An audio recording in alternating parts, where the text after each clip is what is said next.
terkait dengan tusi kita, jangan tusi orang lain. Itu dia. Tusi orang lain. Repot dong ya. Assalamualaikum warahmatullahi wabarakatuh. Waalaikumsalam warahmatullahi wabarakatuh. Kembali lagi bersama podcast istimewa, inovatif, santai, tematik, menarik, berwawasan. Bersama saya Andari Dwi Utami dan narasumber kita Bapak Wawan. Mari Pak Wawan, sama-sama kita berikan salam kepada sahabat ASN kita. Salam Istimewa. Oke. Sahabat ASN, pada kesempatan kali ini kita akan membahas tema yang sangat menarik yang berhubungan dengan Latsar CPNS. Oke. Berbicara tentang Latsar CPNS nih Pak Wawan. Iya. Nah, banyak sekali pertanyaan-pertanyaan dari peserta Latsar kita. Hal ini juga berhubungan dengan pelaksanaan aktualisasi dari peserta tersebut. Pertanyaan yang sering terucap adalah mengenai isu-isu aktual yang ingin diangkat oleh peserta tersebut, tapi peserta tersebut merasa isu-isu apa sih yang bisa kami angkat dalam pelaksanaan aktualisasi. Kira-kira seperti apa sih Pak Wawan? Baik, terima kasih Mbak Ririn ya saya panggil. Memang kebanyakan peserta ya, tidak hanya peserta tetapi juga kadang-kadang coach ya, bagaimana mengakomodir kegiatan yang akan kita rancang ya. Di dalam aktualisasi Latsar itu ada dua. Yang pertama kita akan menyusun rancangan aktualisasi, yang kedua akan menyusun laporan aktualisasi. Nah, keduanya ini sangat penting. Tentu sebelum sampai kepada laporan aktualisasi, kita harus menyusun rancangan aktualisasi. Nah, menjadi pertanyaan dari peserta, bagaimana sih menetapkan isu begitu ya, sampai menjadikan sebuah atau menetapkan judul yang tentunya diangkat dari isu yang dia tawarkan ya, isu yang dia pilih begitu ya. Karena kembali lagi ya, dalam menetapkan atau memilih isu yang akan dia pilih tadi tentu berangkat dari tugas pokok dan fungsi tupoksinya lah begitu. Oke. Ya.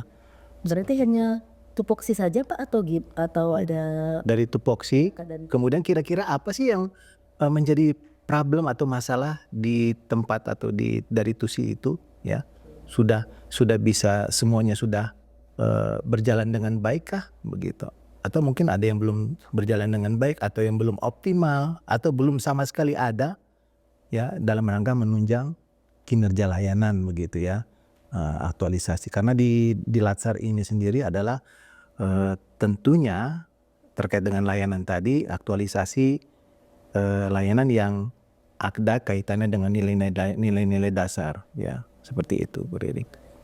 Nah, tadi kan kita sudah apa ya Pak ya, bahwa isu tersebut diangkat dari tupoksinya. Iya. Nah, bagaimana implementasinya dalam penulisan itu Pak kira-kira Pak? Ya, dalam penulisan biasanya minimal seorang peserta Latsar itu mengidentifikasi dulu ya, apa sih isu-isu yang ada di tusi mereka gitu dia. Kita identifikasi dulu ya, minimal kita identifikasi sebanyak 3 ya, karena kita akan menetapkan atau mengidentifikasi isu itu, tentu pernyataan yang akan kita tuangkan di dalam mengidentifikasi isu tersebut tentu pernyataan yang negatif di situ. Oke. Kita bahas tentang apa ya Pak ya, identifikasi. Nah, kalau mengidentifikasi tersebut kira-kira kita mempunyai sebuah alat nggak Pak untuk kita dapat mengidentifikasi isu-isu tersebut? Tentu ya. Ya, alatnya mungkin yang kita ya sederhana saja, toolsnya dalam rangka kita bisa mengidentifikasi isu-isu yang ada di tupoksi mereka ya, minimal ada 3 begitu, 3 lah minimal di dalam kita mengidentifikasi isu tersebut. Kita bisa pakai alat analisanya yang murah, yang mudah begitu, yang jadi untuk apa kita menyusun atau membuat kita memakai alat analisa yang sulit ya, yang tidak bisa kita pahami, akhirnya nanti akan menjadi bumerang buat kita sendiri juga. Maka gunakanlah alat analisa yang mudah, yang kita pahami. Ya mungkin kita bisa gunakan alat analisa APKL, ya kan, untuk menentukan atau mengidentifikasi dari isu tersebut. Kemudian setelah kita tetapkan terpilih isu yang kita identifikasikan tersebut, baru kita lanjutkan dengan tool satu lagi USG untuk menetapkan isunya apa, penyebab isu tersebut. APKL dan USG. Nah nih Pak Wawan, APKL dan USG. Kira-kira APKL itu gimana sih Pak Wawan? Ya, kalau APKL ya kita biasanya bagaimana kita untuk mengidentifikasi isu. Kalau USG bagaimana kita menetapkan penyebab isu. Jadi setelah kita tetapkan identifikasi isu, ya tentu dari bobot yang paling tinggi, maka kita selanjutnya adalah menetapkan penyebab isu. Maka kita gunakan alatnya adalah USG, alat analisanya USG. Ini menarik sekali nih sahabat ASN ya. Kita minta dong Pak Wawan gimana sih contohnya dalam pembuatan APKL dan USG tersebut agar sahabat-sahabat ASN maupun calon ASN nantinya akan lebih mudah dalam pembuatan isu-isu yang akan diangkat ya dalam pelaksanaan aktualisasi Latsar CPNS. Oke, baik, terima kasih Mbak Ririn. Kita lihat sebentar ya. Ini layar kita.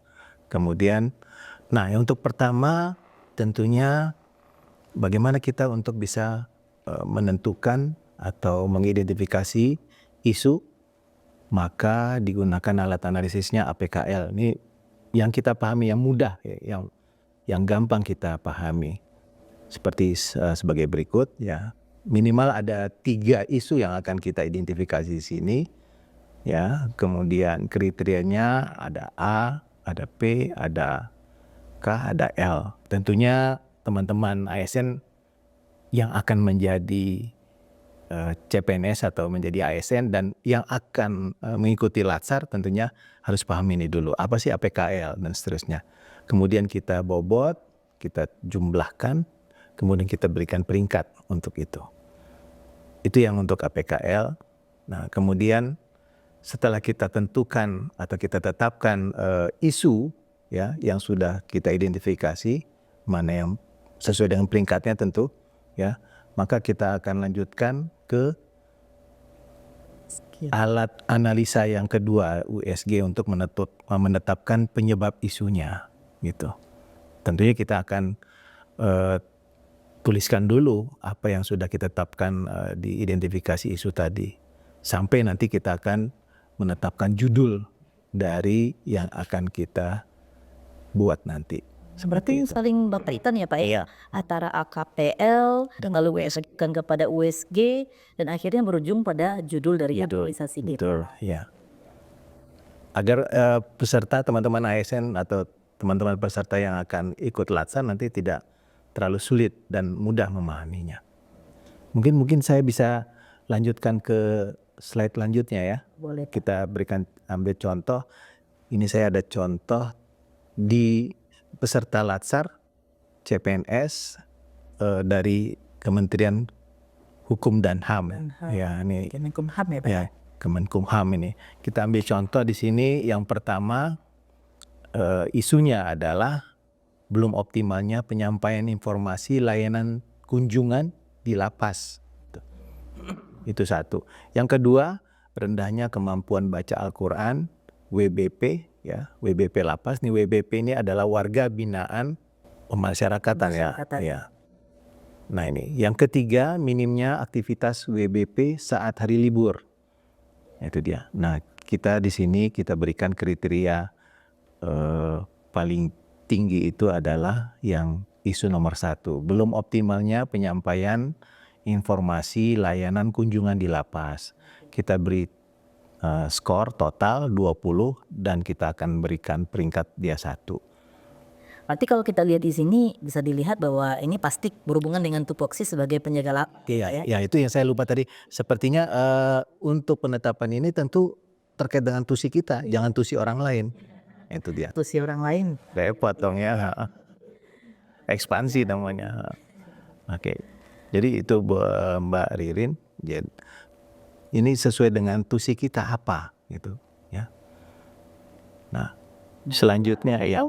Apalagi nih Pak, selanjutnya pasti ada USG tadi ya. Iya, iya, iya. Nah, setelah kita identifikasi mana peringkat sesuai dengan peringkatnya, ya, maka kita tuliskan di situ, ya. Kita tuliskan di situ mana yang akan menjadi kita pilih ya isunya. Kita lanjut, ya kan? Nah, kira-kira penyebab isu dari belum optimalnya penyampaian informasi layanan kunjungan di lapas, kira-kira apa sih penyebab isunya? Minimal kita identifikasi itu 3 lah, begitu. Kira-kira apa sih penyebab dari belum optimalnya penyampaian informasi layanan kunjungan di lapas itu, ya kan? Nah, kita bisa identifikasi di sini ada 3. Yang pertama, belum lengkapnya media informasi layanan kunjungan, itu dia. Ini kembali lagi tetap ke tusi kita nih, Mbak Ririn. Kemudian yang kedua, kurangnya komunikasi antar petugas dengan pengguna layanan, gitu. Kemudian rendahnya kesadaran pengunjung membaca informasi yang telah disediakan. Nah, dari ketiga penyebab isu ini, kira-kira mana yang akan pas untuk bisa menjawab belum optimalnya penyampaian informasi layanan kunjungan di lapas tersebut? Tentu berdasarkan tusi kita, ya, kita tahu sendiri ya, tentu kita tahu wah inilah yang lebih pas gitu. Dan kenyataan di lapangan Ya, tentunya ya, Pak tentunya ya. di kenyataan di lapangan seperti apa. Nah, ternyata nomor 1 yang kita pilih yaitu belum lengkapnya media informasi layanan kunjungan. Ini menjadi peringkat 1 dengan total nilai 15. Itu dia. Nah, kemudian selanjutnya berdasarkan hasil analisa USG di atas, maka penyebab masalah yang dipilih adalah belum lengkapnya media informasi layanan kunjungan ternyata. Nah, ini bisa langsung kita jadikan judul ya. Kita sudah dapat mengidentifikasi isu, kemudian kita juga sudah mendapatkan penyebab isunya. Nah, dari kedua itu bisa kita langsung buat judulnya apa. Berarti sebenarnya kalau kita mengikuti alur yang ada enak sekali sebenarnya. Ya. Menarik judul dari permasalahan dan juga menghubungkannya dengan penyebab isu tersebut. Betul.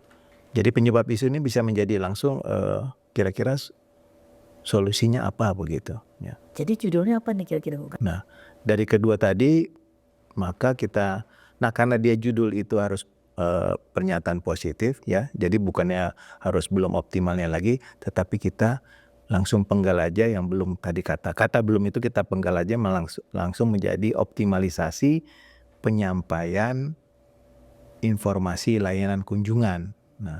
Nah, tadi kan kita sudah dapat ini ya penyebab isunya, ya kan? Penyebab isunya adalah belum lengkapnya media informasi layanan kunjungan.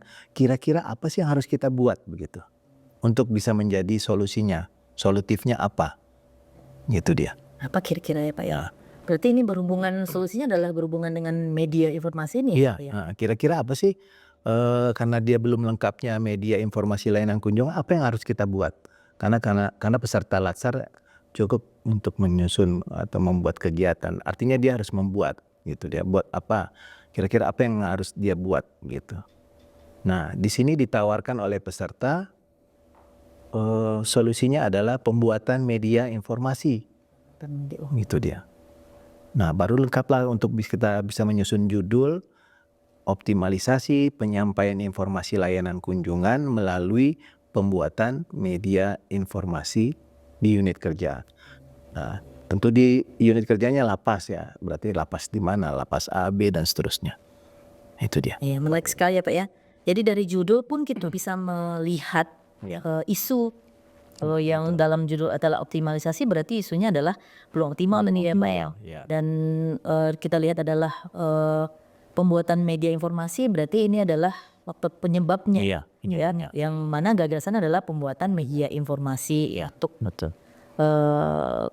peningkatan pelayanan di instansinya. Kalau di sini ya di lapas sebenarnya. Di lapas. Oke, luar biasa sekali pembahasan kita pada siang hari ini Pak Wawan. Kayaknya kalau misalnya peserta ini melihat ini Pak Wawan ya, kayaknya nggak ada kebingungan lagi setelah mudah-mudahan datang ke lebih sini. agak mudah. Ketika mengikuti pembelajaran dari pelatihan dasar ini Pak Wawan. Kalau ini betul-betul dipahami oleh peserta, kemungkinan besar peserta akan mudah sekali dalam pembuatan aktualisasi karena dia sudah punya alur yang sudah jelas gitu ya Pak Wawan ya. Ya, Oke. ini sebagai guidance-nya lah ya. Heeh. Oke. Baik, Sobat ASN, tadi kita sudah bahas tentang bagaimana sih kita mengangkat isu dalam pelatihan dasar CPNS dan mudah-mudahan apa yang sudah dibahas tadi oleh Bapak Pramana Wahyu Setiawan tadi dapat membantu kita dalam membuat laporan aktualisasi nantinya.